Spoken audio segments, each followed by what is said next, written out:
Welcome to my channel. और आज के लेक्चर हम डिस्कस करेंगे हाइबरनेट कॉन्फ़िगरेशन फाइल। अभी हाइबरनेट में हमने पहले वीडियो में पूजो फाइल कैसे क्रिएट करना है वो देखा था। उसके बाद हमने डिस्कस किया था कि मैपिंग फाइल कैसे बनाएंगे, और अभी हम आज के वीडियो में डिस्कस करने वाले हैं कि कॉन्फ़िगरेशन फाइल कैसे बनाते हैं। अब ये कॉन्फ़िगरेशन फाइल होती क्या है? कॉन्फ़िगरेशन फाइल में हमें जो डेटाबेस हम जो यूज कर रहे हैं उस डेटाबेस के साथ कनेक्शन एस्टैब्लिश करने के लिए जो ड्राइवर चाहिए, जो यूजर नेम पासवर्ड हमने यूज किया है, वो हमें हाइबरनेट में मेंशन करना पड़ता है। क्योंकि जब हाइबरनेट कनेक्शन एस्टैब्लिश करेगा तो उसको वो लिंक पता होना चाहिए कि डेटाबेस का नाम क्या है, डेटाबेस कौन से टाइप के प्रोवाइडर का है, जैसे कि माइस्क्यूएल है या डेरबी है या ओरेकल है, राइट। उसके लिए कौन सा यूजर नेम यूज किया है, कौन सा पासवर्ड हमने यूज किया है, ये सारी चीजें हमें वहां पे मेंशन करनी पड़ती है। और इन सभी के कनेक्शन के लिए हमने कौन सा मैपिंग फाइल यूज किया है, मैपिंग फाइल का मीनिंग हमने डिस्कस किया था लास्ट वाले वीडियो में, वो आप वहां पे देख सकते हो। तो मैपिंग फाइल कौन सा यूज किया हमने, जिसका यूज करके टेबल जनरेट हो, राइट। अगर आपने मैपिंग फाइल स्किप किया है तो हमें यहाँ पे हमारे पोजो फाइल का नाम देना पड़ता है, जिस पोजो में हमारे एनोटेशंस क्रिएटेड है। ये भी हमने प्रीवियस वाले वीडियोस में देखा था, राइट। तो यहाँ पे सिंपल हाइबरनेट कॉन्फ़िगरेशन फाइल जिसमें आपके डेटाबेस के रिलेटेड इंफॉर्मेशन होगी, और इस फाइल का नाम मोस्टली hibernate.cfg.xml होता है, ठीक है। cfg मतलब configuration file. Hibernate configuration file के अंदर हाइबरनेट हाइपन कॉन्फ़िगरेशन ये रूट एलिमेंट होगा, राइट। इसकी सब एलिमेंट है जैसे कि सेशन फैक्ट्री, और इस सेशन फैक्ट्री के अंदर हमें हमारे डेटाबेस के रिलेटेड जो भी प्रॉपर्टीज है, जैसे कि ड्राइवर का नाम क्या है, यूजर नेम क्या है, पासवर्ड क्या है, डेटाबेस कहां पे सेव किया है, उसका यूआरएल क्या है, हमने कौन से टाइप का प्रोवाइडर यूज किया है, उसके लिए हमें डायलेक्ट, ये सारी प्रॉपर्टीज यूज करनी पड़ती हैं, और वो हम लोग सेशन फैक्ट्री के अंदर एज अ सब एलिमेंट यूज करते हैं। तो यहाँ पे आप देख सकते हो हाइबरनेट कॉन्फ़िगरेशन रूट एलिमेंट है, उसके अंदर हमें सेशन फैक्ट्री यूज करना है, और सेशन फैक्ट्री के अंदर हमें कुछ प्रॉपर्टीज ऐड करनी है। यहाँ पे मैंने कुछ प्रॉपर्टी के नाम भी लिखे हैं, जैसे कि hibernate.dialect। डायलेक्ट का काम क्या है कि आपने कौन सा डेटाबेस चूज किया है। अगर आपने माइस्क्यूएल यूज किया है तो उसके रिगार्डिंग हमें मतलब उसके रिगार्डिंग हाइबरनेट क्वेरी जनरेट करेगा। माइस्क्यूएल के रिगार्डिंग माइस्क्यूएल का क्वेरी सिंटैक्स हर एक डेटाबेस का सिंटैक्स अलग होता है थोड़ा सा, राइट। तो माइस्क्यूएल अगर यूज किया है तो उसके रिगार्डिंग क्वेरी जनरेट करने के लिए हमें हमारे हाइबरनेट को पहले इन्फॉर्म करना पड़ता है कि हमने कौन सा डेटाबेस यूज किया है, क्योंकि सेम क्वेरी सबके लिए तो चलती नहीं है, राइट। इसलिए इस डायलेक्ट में हमें हर एक डेटाबेस का डायलेक्ट मेंशन करना पड़ता है। तो एसक्यूएल के लिए है, माइस्क्यूएल के लिए है, ओरेकल के लिए है, डेरबी डेटाबेस के लिए है, ठीक है। वो हम प्रैक्टिकली देखने वाले। फिर सेकंड था connection dot driver underscore name. यहाँ पे हमें ड्राइवर का नाम लिखना है। अगर माइस्क्यूएल यूज कर रहे हैं तो माइस्क्यूएल के ड्राइवर का नाम, जो कि com.mysql.jdbc.d कैपिटल ड्राइवर, ये हमें मेंशन करना पड़ता है। हर एक के लिए ड्राइवर का नाम अलग होता है। कनेक्शन डॉट यूआरएल, जिसमें हम हमारे डेटाबेस का नाम, डेटाबेस कहाँ पे सेव है, वो हमें मेंशन करना पड़ता है यूआरएल में। नेक्स्ट यूजर नेम, हमने डेटाबेस के कनेक्शन एस्टैब्लिश के लिए जो यूजर नेम दिया होगा वो हमें यहाँ पे मेंशन करना है। और सिमिलरली पासवर्ड की रिक्वायरमेंट है, अगर आपने पासवर्ड दिया है तो ये एट्रीब्यूट ऐड करना है, नहीं तो आप इससे रिमूव भी कर सकते हो पासवर्ड को। और नेक्स्ट प्रॉपर्टी के बाद हमें एक मैपिंग सब एलिमेंट चाहिए, जो कि सेशन फैक्ट्री का सब एलिमेंट है मैपिंग, जिसमें हमें अगर मैंने पोजो फाइल के थ्रू कनेक्टिविटी करनी है, मैंने मैपिंग फाइल नहीं बनाई है, ठीक है, तो पोजो में हम लोग एनोटेशंस यूज करते हैं, @table @id। तो यहाँ पे हमें बस पोजो फाइल का नाम देना है, ठीक है, मैपिंग के आगे, जिसके लिए हमें क्लास एट्रीब्यूट यूज करना पड़ता है। और अगर मैंने मैपिंग फाइल यूज की है तो यहाँ पे मैं रिसोर्स के आगे, रिसोर्स एट्रीब्यूट के आगे मैपिंग फाइल का नाम दूंगा, ठीक है। तो चलो ये हम अभी प्रैक्टिकली देखते हैं कैसे बनाते हैं, ठीक है। नेटबीन के अंदर यहाँ पे आप देख सकते हो हमारे पास पोजो फाइल है, जिसमें हमने नॉर्मल पोजो फाइल बनाई हुई है, यहाँ पे एचवीएम फाइल बनाई हुई है हमने, और अभी हम लोग यहाँ पे सीएफजी फाइल मतलब कॉन्फ़िगरेशन फाइल बनाते हैं, ठीक है। तो डिफॉल्ट पैकेज के ऊपर राइट क्लिक करो और यहाँ पे आप हाइबरनेट कॉन्फ़िगरेशन विजार्ड सिलेक्ट कर सकते हो। अगर आपको यहाँ पे नहीं है तो आप ऑर्डर्स में जाओ, ऑर्डर्स में आपको हाइबरनेट मिलेगा, हाइबरनेट से हाइबरनेट कॉन्फ़िगरेशन विजार्ड यहां से आप सिलेक्ट कर सकते हो, ठीक है। नेक्स्ट पे क्लिक करो, जैसे कि हमारे फाइल का नाम है hibernate.cfg, .xml हमें लिखने की जरूरत नहीं है। नेक्स्ट पे क्लिक करो। यहां पे अभी मेरे नेटबीन के अंदर डेरबी डेटाबेस ऑलरेडी है, इसलिए इसने बाय डिफॉल्ट डेरबी का यूआरएल और डायलेक्ट दे दिया है। तो अगर मैं माइस्क्यूएल का यूज करता हूं तो वहां पे मैं माइस्क्यूएल का भी डायरेक्ट लिख सकता हूं। ठीक है, मैं इतना लिख के डायरेक्ट फिनिश कर देता हूं। ठीक है, अगर आपके नेटबीन में ऑप्शंस नहीं आती तो डोंट वरी, हम मैन्युअली भी टाइप कर सकते हैं। तो अभी मैंने फिनिश पे क्लिक कर दिया। देखो यहाँ पे लेफ्ट साइड में CFG फाइल हमारी बन चुकी है। सोर्स में जाओ, यहाँ पे देखो हाइबरनेट कॉन्फ़िगरेशन हमारा रूट एलिमेंट आ गया। आप ये मैन्युअली भी टाइप कर सकते हो। अगर आपको आपके सिस्टम पे ये ऑप्शंस नहीं आ रहे तो आप नॉर्मली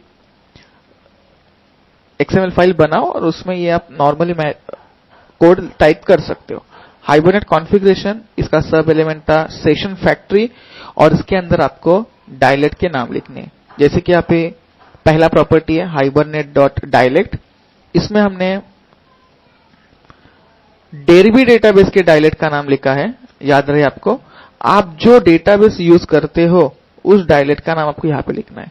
अभी सोचो, मैं ये तो डेरबी डेटाबेस के लिए, अगर मुझे माइस्क्यूएल के लिए चाहिए तो बस मैं यहाँ पे माइस्क्यूएल के डायलेक्ट का नाम लिखूंगा, जो कि है MySQL डायलेक्ट।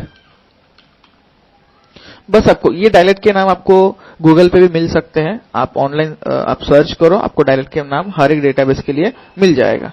बस आपको याद रखना है यहाँ पे आपके डायलेक्ट का नाम लिखना है कि आप जो डेटाबेस यूज कर रहे हो। ठीक है, यहाँ पे आपको डायलेक्ट का नाम लिखना है जो डेटाबेस आप यूज कर रहे हो। ठीक है, इसके बाद सेकेंड जो है connection.driver_class, इसका काम होता है कि हम कौन से टाइप का ड्राइवर यूज कर रहे हैं।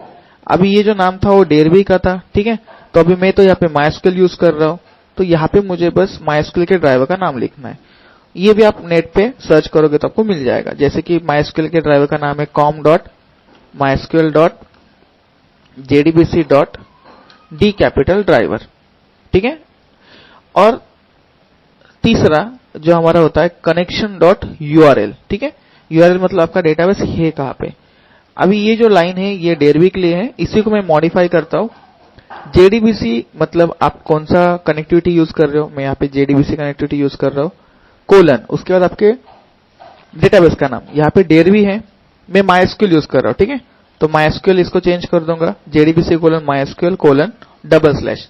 अभी डेटाबेस मेरा करंट सिस्टम पे ही है, बराबर, तो मैं लोकलहोस्ट लिखूंगा। डेरबी के लिए पोर्ट नंबर लिखना पड़ता है और माइस्क्यूएल के लिए भी पोर्ट नंबर लिखना पड़ता है। अगर आपको पोर्ट नंबर नहीं पता है तो आप इग्नोर कर सकते हो। जस्ट आप लोकलहोस्ट क्यों लिखा है मैंने यहाँ पे, क्योंकि डेटाबेस मेरे करंट सिस्टम पे है इसलिए। अगर आप लाइव डेटाबेस के साथ काम कर रहे हो तो यहाँ पे आप उसका IP एड्रेस लिख सकते हो। ठीक है, और इसके आगे आपके डेटाबेस का नाम, जैसे कि मेरे डेटाबेस का नाम है कॉलेज। ठीक है, ये प्रॉपर्टी मैंने बना ली। 3 प्रॉपर्टी मैंने यहाँ पे ऐड कर दी है, डायलेक्ट, ड्राइवर क्लास और URL। यूजर नेम पासवर्ड भी हम यहाँ पे ऐड करेंगे, तो सिंपली यहाँ पे आप लिख सकते हो property name is equal to, जैसे कि मैंने आपको बताया था,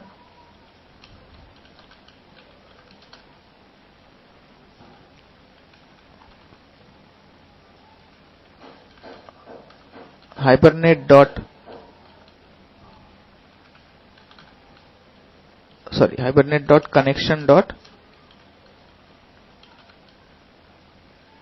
यहाँ पे है देखो यूजर नेम। ठीक है, तो सपोज बाय डिफॉल्ट आपका जो भी यूजर नेम होगा आप यहाँ पे मेंशन कर सकते हो। मेरे यहाँ पे यूजर नेम रूट है तो मैं यहाँ पे रूट लिख दूंगा, और सिमिलरली मुझे पासवर्ड भी देना है तो वो भी मैं यहाँ पे डाल देता हूँ, नेम इज इक्वल टू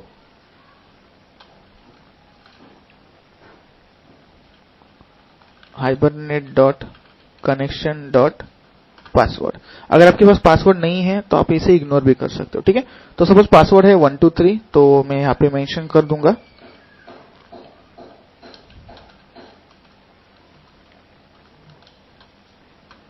ठीक है, अभी इसमें हमें और एक चीज ऐड करनी है, जैसे कि अभी हमने यहाँ पे देखा था हमारे हाइबरनेट डायलेक्ट हमने ऐड किया, ड्राइवर नेम ऐड किया, URL ऐड कर दिया है, यूजर नेम ऐड किया है, पासवर्ड ऐड किया है, राइट।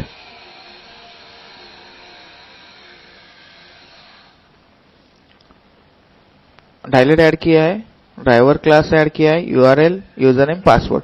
इसमें हमें एक और प्रॉपर्टी मैं यहाँ पे ऐड कर रहा हूं, property name is equal to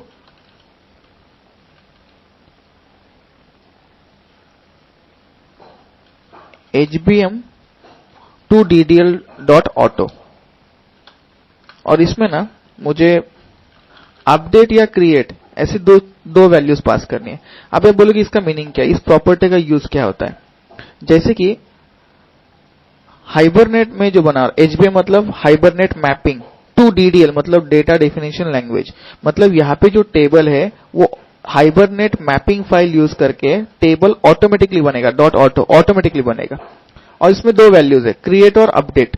अगर मैं अपडेट लिखता हूं तो उसका बेनिफिट क्या होता है, अगर टेबल पहले से बनाया हुआ है, राइट, टेबल अगर पहले से बनाया है तो उसी टेबल के साथ ये मैपिंग करेगा, नया टेबल नहीं बनाएगा, राइट। और अगर मैं यहाँ पे क्रिएट लिखता हूं तो ये जितने बार आप प्रोग्राम को रन करोगे हर बार ये नया टेबल बनेगा। इसका ड्रॉबैक्स क्या है, एग्जिस्टिंग डेटा चला जाएगा। तो बेटर वे है हमेशा अपडेट यूज करना है, ठीक है। इतना होने के बाद सेशन फैक्ट्री के बाद सेशन फैक्ट्री के अंदर हमें यूज करना है मैपिंग। मैपिंग में हमारे पास दो इंपॉर्टेंट मतलब दो टाइप के एट्रीब्यूट्स होते हैं। एक होता है रिसोर्स। रिसोर्स में हमें हमारे मैपिंग फाइल का नाम लिखना है। अभी हमारे मैपिंग फाइल का नाम क्या था, जैसे कि student.hbm.xml, ये हमें यहाँ पे देना है। अगर मैं मैपिंग फाइल के साथ जा रहा हूं तो मुझे ऐसे करना है, ठीक है। अभी नॉर्मली तो हमने मैपिंग फाइल के साथ ही प्रोग्रामिंग की है, लेकिन अगर पोजो में मैं एनोटेशंस लगाता हूं तो विदाउट मैपिंग फाइल जा रहा हूं मैं, अगर मैं मैपिंग फाइल नहीं यूज कर रहा हूं, मैं पोजो के थ्रू ही बनाना चाहता हूं, तो यहाँ पे मुझे mapping class is equal to आपके पोजो का नाम लिखना है। बस इतना ही चेंज करना है। P2 डॉट हमारी पोजो फाइल पैकेज P2 के अंदर कुछ स्टूडेंट करके नाम था उसका, बस ये चेंजेस करना है। आपको इन दोनों में से एक लाइन यूज करनी है, याद रहे। अगर आप मैपिंग के साथ बना रहे हो तो ये लाइन लिखनी है, अगर आप विदाउट मैपिंग के साथ हाइबरनेट एप्लीकेशन बना रहे हो तो आपको ये लाइन लिखनी है, ठीक है। अभी तो मेरे पास मैपिंग फाइल है तो इस लाइन को मैं निकाल देता हूं, ठीक है।